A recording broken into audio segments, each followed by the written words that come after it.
Hello students, आप लोगों का स्वागत है हमारे चैनल एडी ऑनलाइन। और जैसा कि आप लोगों को पता है, अभी हम लोगों का ये आरआरबी एनटीपीसी ग्रुप बी का एक सीरीज चल रहा है।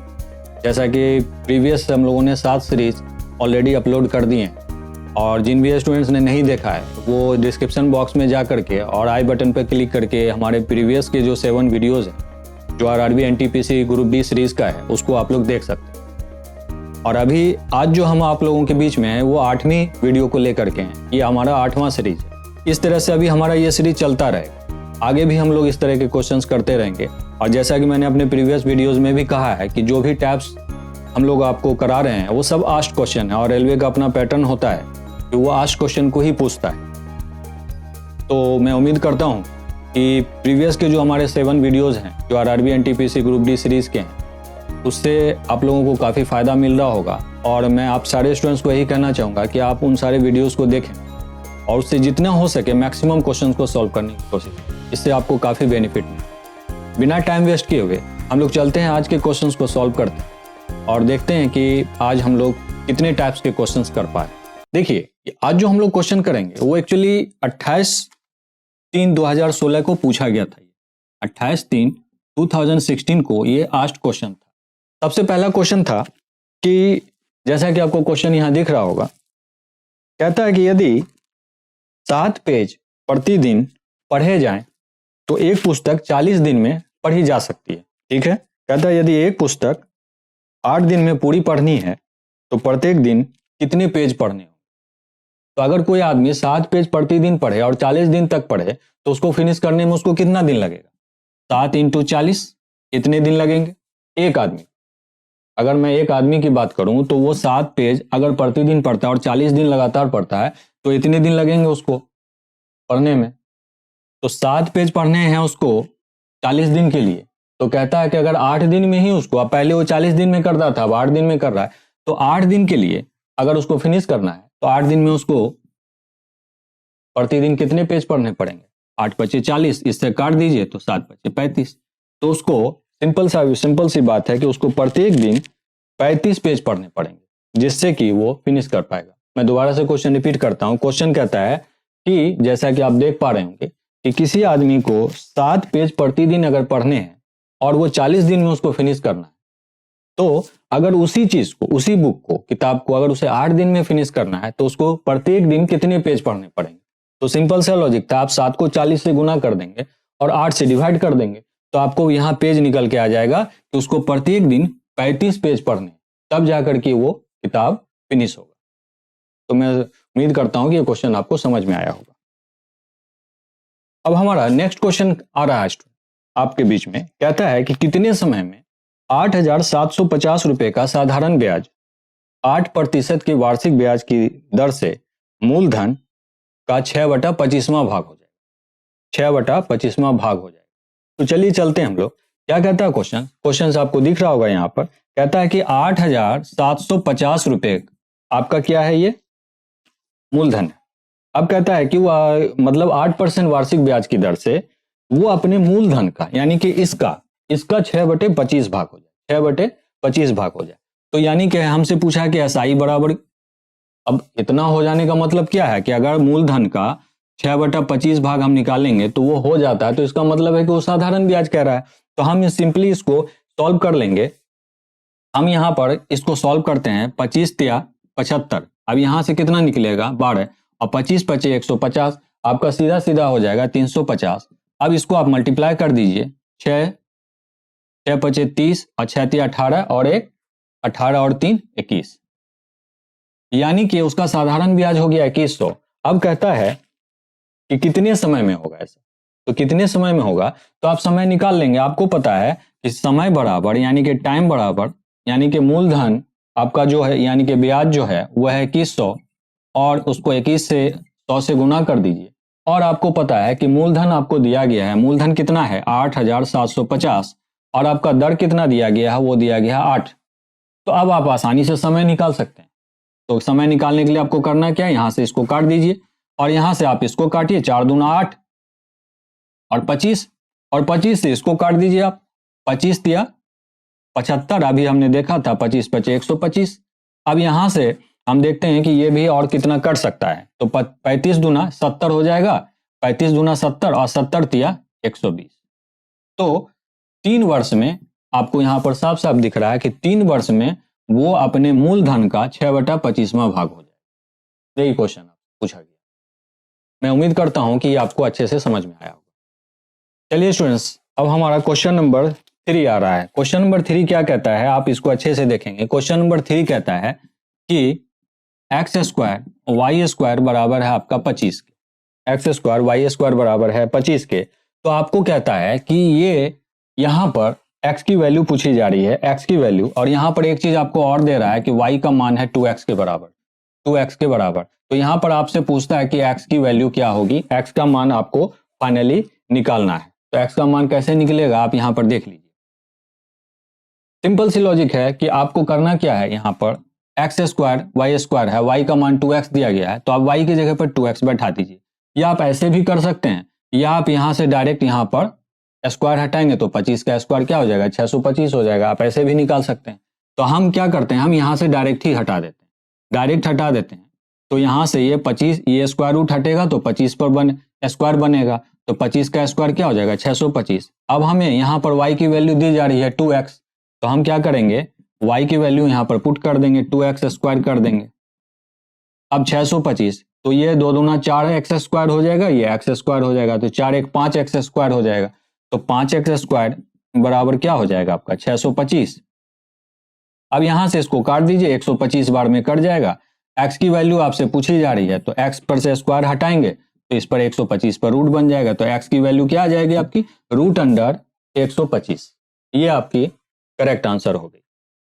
चलिए स्टूडेंट्स, अब हम लोग अपने नेक्स्ट क्वेश्चन पर आते हैं, और जो कि है क्वेश्चन नंबर 4। क्वेश्चन नंबर 4 कहता है, जैसा कि आपको क्वेश्चन दिख रहा होगा, कि एक घंटे में एक बस 1 घंटे में 12.2/5 की दूरी तय करती है। ठीक, तो कहता है कि यही बस 2.3/4 घंटे में कितनी दूरी तय करेगी। ठीक, बड़ा सिंपल सा सवाल है, इसको हम लोग इजी वे में सॉल्व कर देते हैं। अब जैसे देखिए स्टूडेंट्स, यहां पर क्वेश्चन पर फिर दोबारा से हम लोग आते हैं। कहता है कि 1 घंटे में एक बस 12.2/5 की दूरी तय करती है। तो आपको पता है कि हमें अगर कोई चाल कहे निकालने, तो चाल बराबर क्या होता है, चाल बराबर होता है दूरी बटा समय, दूरी बटा समय। अब आपको पता है कि दूरी कितनी दी जा रही है, 12.2/5। तो 12.2/5 का मतलब क्या होगा कि 12.2/5 को आप ऐसे भी लिख सकते हैं, 12×5 = 60, 2 62, 62/5।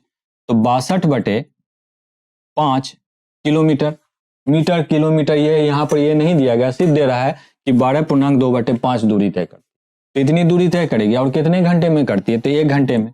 तो 1 घंटे, इसका मतलब हो गया कि इसकी चाल कितनी हो गई, 62/5 किलोमीटर, या मीटर कह लीजिए या किलोमीटर कह लीजिए, उससे कोई फर्क नहीं पड़ता है। अब आपको कहा कि यही बस इस चाल से 2.3/4 घंटे में कितनी दूरी तय करेगी। तो आपको पता है कि दूरी बराबर होता है चाल गुने समय, चाल गुने समय। अब आप देख लीजिए कि आपकी चाल कितनी है, 62/5, और समय आपका कितना दे रहा है, समय दे रहा है 2.3/4। तो 2.3/4 को आप कैसे लिख सकते हैं, 4 दूना 8, 8 11/4, आप ऐसे लिख सकते हैं। तो 11/4 से इसको मल्टीप्लाई कर दीजिए, तो आपको सिंपली क्या दे देगा, यहां पर काट लीजिए इसको, 2 दूना 4, 31। तो आप 31 को 11 से पहले गुना कर दीजिए, तो कितना हो जाएगा, 1 3 1 4 और 3 341, और 5 दूना 10। अब आप जानते हैं कि अगर आप इसको 341 को 10 से भाग लगाएंगे तो 34.1 आएगा। 34.1 आपका ऑप्शन जो है वो दिख रहा है, ये किलोमीटर में ही दिया हुआ है, तो किलोमीटर में दिया तो आप लिख देंगे 34.1 किलोमीटर प्रति घंटा। सॉरी, घंटा नहीं बल्कि दूरी कह लीजिए, क्योंकि यहां पर तो हमें चाल पूछा ही नहीं गया ना, हमें तो दूरी पूछी गई है। तो 34.1 किलोमीटर की दूरी तय करेगी। तो ये आपका फाइनल आंसर होगा 34.1। तो मैं उम्मीद करता हूं कि आपको ये समझ में आया। चलिए अब हम लोग अपने नेक्स्ट क्वेश्चन पर आते हैं। क्वेश्चन है जो कि है रेशियो से पूछा गया, अनुपात से।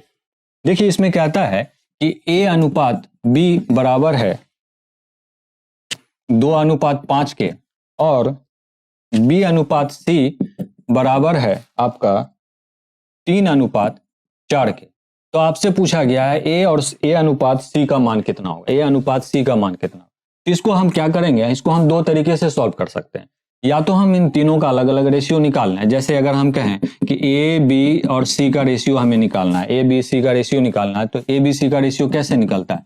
अब जैसे अगर तीनों के रेशियो, आप हमेशा याद रख लीजिए, ये रेशियो निकालने का एक तरीका है। तीन संख्या जब दी गए और उसका रेशियो निकालना है तो आप हमेशा ये तरीके से निकालिए, आपको इजीली निकल जाएगा। जैसे पहले आप 2:5 लिख लीजिए और ये जो 3:4 है ना, उसको यहां पर लिख लीजिए। अब इसको क्रॉस मल्टीप्लाई कर दीजिए, 3 दूना 6, सीधा सीधा कर दीजिए, 5 तिया 15 और 5 चौके 20। ठीक, अब आप क्या देखते हैं कि तीनों संख्याओं का ए बी सी का तीनों का आपको ये निकल के आ गया, अनुपात निकल के आ गया। अब आपसे इसी में पूछा गया है कि ए और सी का अनुपात क्या होगा। तो ए आपको पता है, ए कितना आ रहा है 6, तो ये 6 लिख दीजिए। ए और 6 की पूछी जा रही है तो ए बराबर 6 लिख दीजिए। और बी की वैल्यू, सी की वैल्यू क्या है, यहाँ पर सी से 20 है तो 20 रख दीजिए। अब 2 से काट दीजिए, 2 तिया 6, 2 दाएं, तो 3:10 आपका आंसर हो जाएगा। ऐसे भी आप कर सकते हैं, और नहीं तो आप इसको वैसे भी कर सकते थे। एक दूसरा भी तरीका है, हम लोग समझते हैं। यहां मैंने जो बताया, मैं उम्मीद करता हूं कि आपको समझ में आया होगा अच्छे से। अब आप इसका एक दूसरा तरीका भी देखिए।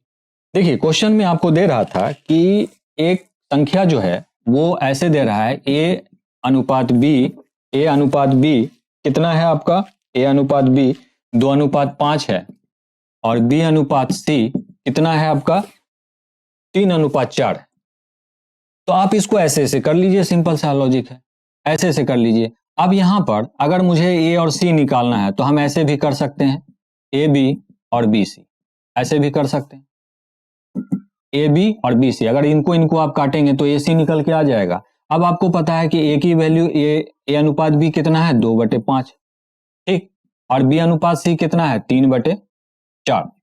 तो आप यहां पर सॉल्व कर लीजिए, यहां से 2 से इसको काट दीजिए, 3:10, ये आपका आंसर हो गया। या तो ऐसे लिखिए या ऐसे लिखिए, ऐसे भी कर सकते हैं। दूसरा तरीका ये था करने का आपका, तो आपको जो बेहतर लगे वो, बल्कि वो तरीका जो मैं बता रहा हूं वो तरीके से तो आप डायरेक्ट रेशियो निकाल रहे हैं, यहां पर ये डायरेक्ट निकलने का तरीका बताया गया। तो जो आपको बेटर लगे वो आप यूज कर सकते हैं।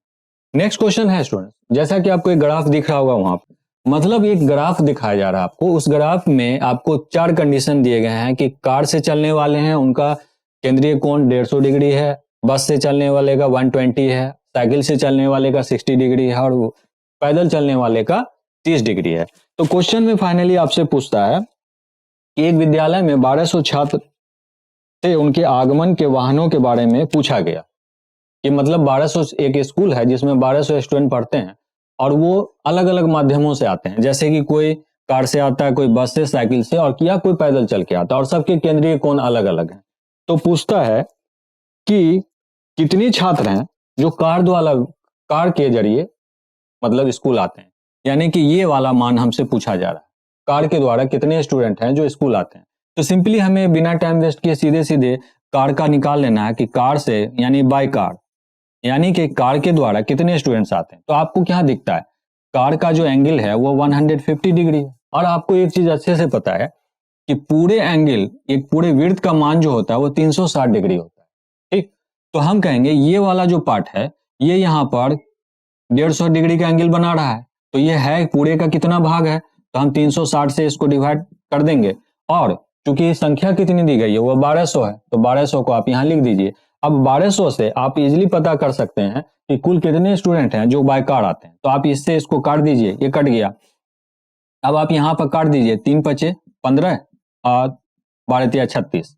अब यहाँ से 12 से इसको भी काट दीजिए तो 100 बार में कट जाएगा, 100 × 5 = 500, यानी कि बाय कार जो है 500 स्टूडेंट आते हैं स्कूल, विद्यालय आते हैं।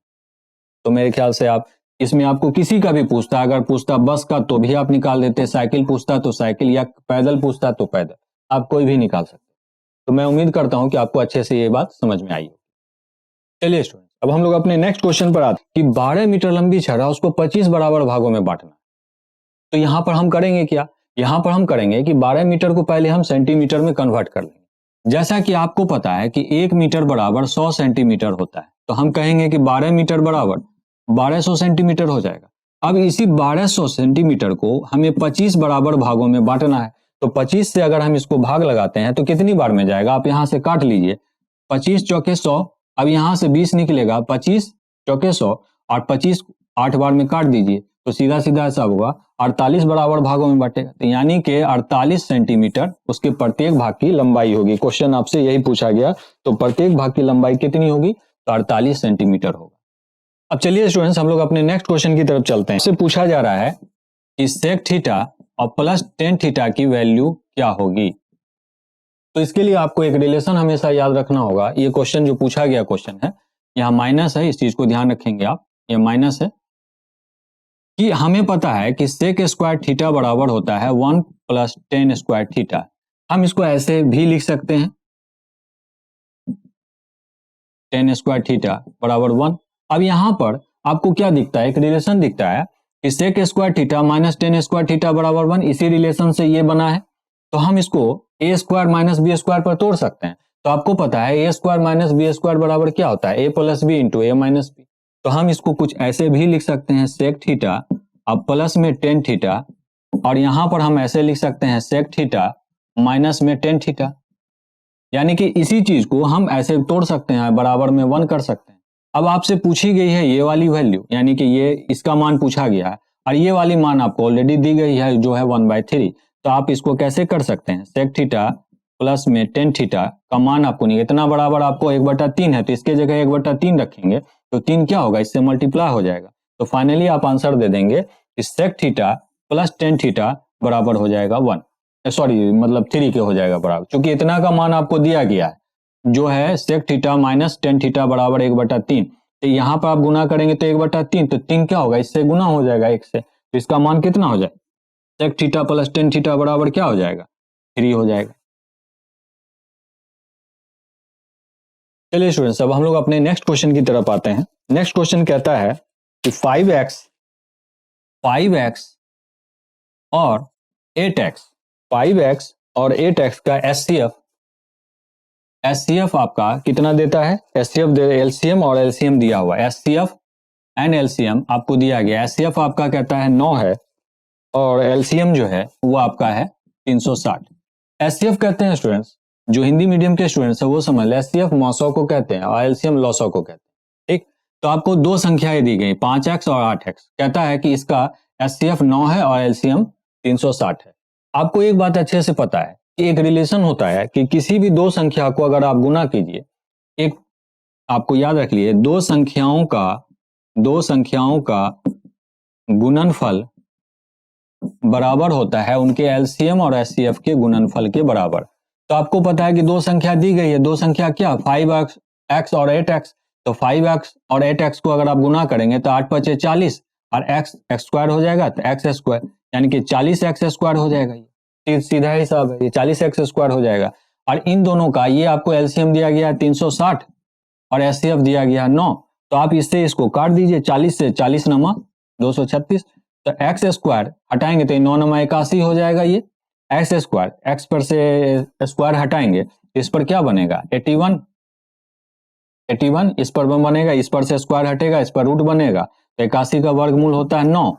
आपसे क्वेश्चन में पूछा क्या गया है, क्वेश्चन में ये पूछा गया है तो बताइए कि x का मान कितना है, तो x का मान आपको निकल गया, x का मान 9 आ रहा है, यही आपका राइट आंसर है। चलिए अब हम लोग अपने नेक्स्ट क्वेश्चन पर आते हैं। नेक्स्ट क्वेश्चन हमारा कहता है कि a + b बराबर है -2 के और a - b बराबर है 12 के। तो यहां पर कहता है b का मान क्या होगा। b का मान निकालने के लिए आपको दोनों को घटा देना होगा, b आपको निकालना है। तो b निकालने के लिए यहां पर आपको करना क्या होगा कि आप दोनों को अगर आप घटा देते हैं, इसको और इसको दोनों को घटा देते हैं, तो यहां पर आपको ये माइनस देंगे, तो ये माइनस माइनस क्या होगा, प्लस होगा। और यहां पर आपको ये पता है कि ये कितना हो जाएगा, ये 12 है, और ये 14 हो जाएगा। तो ये यहाँ पर लिखेंगे b दोनों प्लस में हो जाएगा तो 2 भी हो जाएगा, ये -12 और -2 बराबर हो जाएगा -14।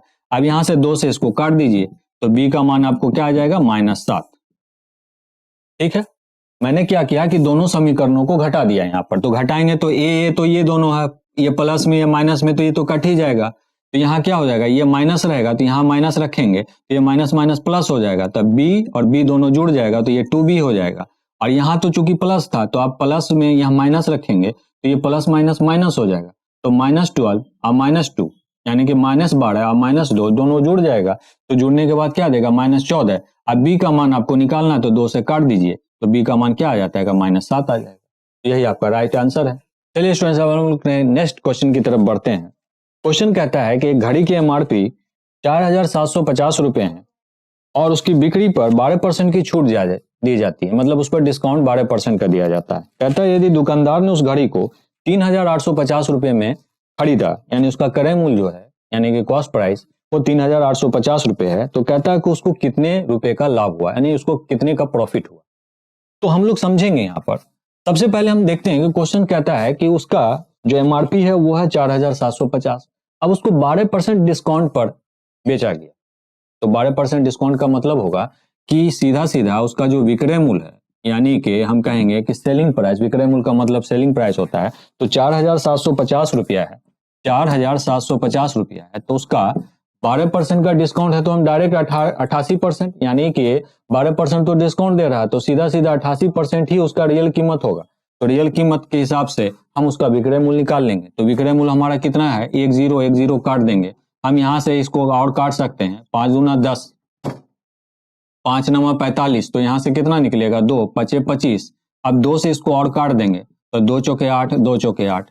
अब इसको अगर हम मल्टीप्लाई करते हैं तो हमारा विक्रय मूल्य कितना आता है, ये आप इसको मल्टीप्लाई कर दीजिए। 95 और 44 को अगर आप मल्टीप्लाई करेंगे तो आपको आ जाएगा, यहाँ पर देख लीजिए, 95 और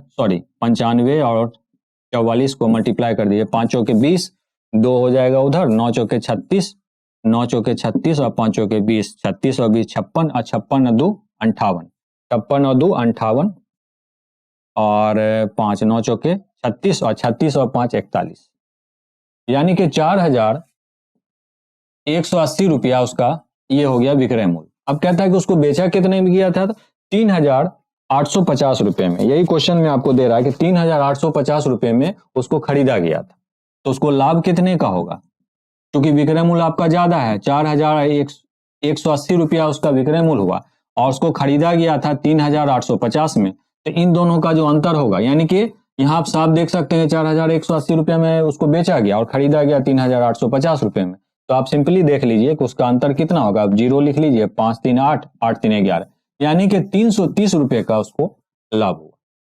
तो मैं उम्मीद करता हूं कि आपको ये समझ में आ गया। चलिए हम लोग अपने आज के लास्ट क्वेश्चन पर आते हैं। 4 विभिन्न परीक्षणों का माध्य कितना है, तो हम पहले चारों का कुल मान निकाल लेंगे। 4 माध्यम, तो 17.5 को 4 से मल्टीप्लाई करेंगे तो कुल मान कितना होगा हमारा, कुल मान हमारा हो जाएगा 17 चौके 68, 5 चौके 20, यानी कि 70 हो जाएगा, 70। अब कहता है कि इसमें एक नया परीक्षण इंक्लूड कर दिया गया, यानी एक नया वैल्यू इसमें प्लस कर दिया गया। तो अब देखिए, अगर इसमें ये 70 है, इसमें एक और आप जोड़ दीजिएगा, उसका मान क्या रखा गया, 20, तो अब कुल मान कितना हो जाएगा, नया जो मान होगा, नया मान होगा वो 90। अब संख्या कितनी हो गई, संख्या तो पहले 4 थी, अब हो गई 5, क्योंकि वही 5वीं संख्या इसमें जोड़ी गई ना, 70 था और उसमें 20 प्लस कर दिए, तो अब कुल मान 90 हो गया। तो अब नया माध्य जो हो जाएगा, वही पूछा जा रहा है आपसे कि नया माध्य क्या होगा, तो 90 को अब चूंकि संख्या 4 थी, अब हो जाएगी 5, तो 5 से अब 18 बचे 90, यानी कि अब जो नया माध्य होगा वो आपका 18 होगा। ये आपका नया आंसर आ गया। तो मैं उम्मीद करता हूं कि आपको ये अच्छे से समझ में आया होगा। आज के लिए बस इतना ही, फिर हम लोग अपने इसके अगले सीरीज यानी कि सीरीज नंबर 9 में मिलते हैं। तब तक के लिए मैं यही कहूँगा जाने से पहले कि अगर जिन लोगों ने भी हमारे वीडियो को पहली बार देखा है तो प्लीज़ हमारे चैनल को लाइक और सब्सक्राइब करें और दूसरों को भी शेयर करें, ताकि हम लोगों को प्रोत्साहन मिले कि हम लोग और कुछ अच्छा करने की कोशिश करें। और आपका ज़्यादा वक्त न लेते हुए स्टूडेंट, फिर हम लोग मिलते हैं अपने 9वें सीरीज में। तब तक के लिए थैंक यू वेरी मच।